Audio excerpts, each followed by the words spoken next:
ज्यांना कोणाला संपूर्ण वारी करायला जमत नसेल त्यांनी वारीतील ह्या काही महत्वाच्या पद्धती आणि परंपरा तरी नक्की बघाव्यात। तर रामकृष्णारी मंडळी, माझं नाव किशोरी।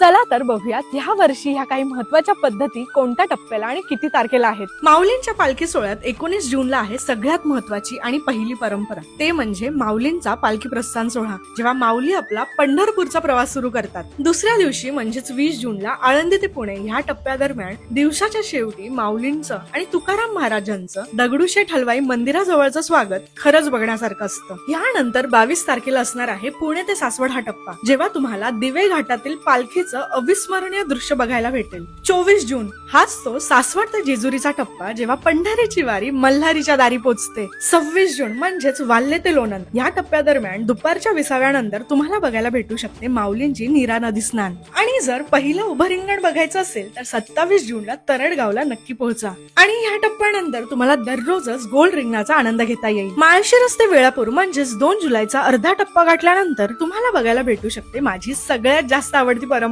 म्हणजेच धावा, जेव्हा पालखी सोबतच सर्व वारकरी पंढरपूरच्या दिशेने जोरदार धाव घेतात। तुम्हाला जर सोपान काका आणि तुकाराम महाराज त्यासोबतच सोपान काका आणि माऊलींची बंधू भेट बघायची असेल तर 3 जुलैला ठाकूरबुवा रिंगणानंतर तोंडले म्हणले गावात लगेचच पोचा। दुसऱ्या दिवशी म्हणजे 4 जुलैला आहे वाखरीचं सगळ्यात मोठं गोल रिंगण, जेव्हा सर्व वारकरी चिखलात खेळून त्यांचा आनंद व्यक्त करतात। शेवटचा टप्पा म्हणजेच 5 जुलैच्या वाखरी ते पंढरपूरच्या टप्प्यादरम्यान पालखीला लाकडी रथात ठेवून वडार समाज रथ ओढतो आणि पुढे माऊलींच्या पादुका अंकल येथील शितोळे सरकार हातात घेऊन पंढरपुरात पोहोचतात। आणि अशी आपली माऊलींची पालखी सर्व संतांसोबत पांडुरंगाला भेटण्यासाठी पंढरपुरात पोहोचते। वारकरी संप्रदायाची ही वारीची परंपरा तुम्हाला सुद्धा अनुभवायची असेल तर हा व्हिडिओ नक्की सेव्ह करा आणि मित्रांना सुद्धा पाठवा। आणि वारीच्या अशाच माहितीसाठी फॉलो करायला विसरू नका। भेटूयात पुढच्या व्हिडिओमध्ये। रामकृष्ण हरी।